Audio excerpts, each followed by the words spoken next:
EV car versus petrol car, or in other words, a gas car. Let's talk about it. So I got a 2019 Chevy Bolt and I got a 2004 Toyota Sienna minivan.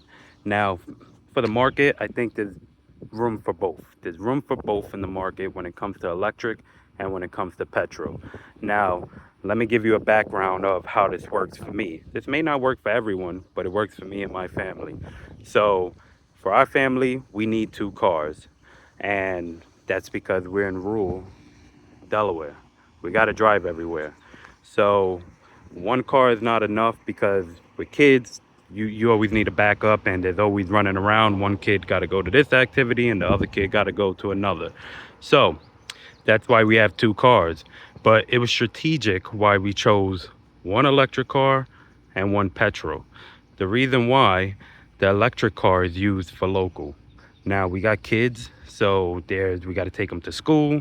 There's car lines, then grocery shopping, all the day-to-day stuff that we would do Monday through Friday is local, and that's where the electric vehicle comes into play. I've had the Chevy Bolt now for 2 years, and you see that? That's a zero maintenance whatsoever. No gas, no oil change. The only thing I did was change the tires when I first got the vehicle because they needed to be changed. But in 2 years, I spent $0 on this car.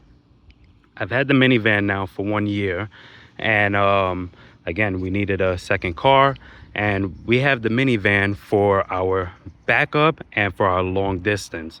This is what we use to go to travel. We like to go to New York. We've been to DC, all over, right? So that's where the petrol gas car comes into play. Now, I've had this car for 1 year.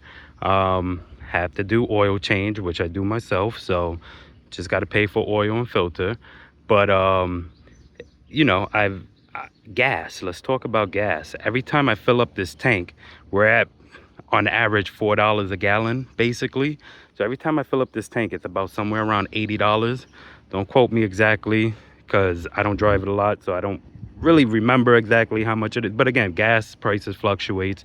It's about $80 to fill up this tank.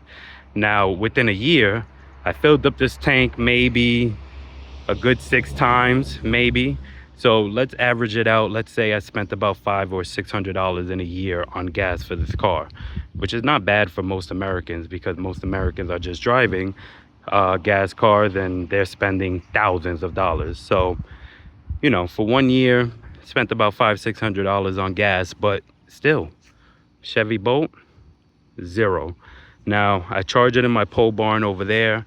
I have a 240, I think that's what it would be, right? 240V hookup, level 2 charger.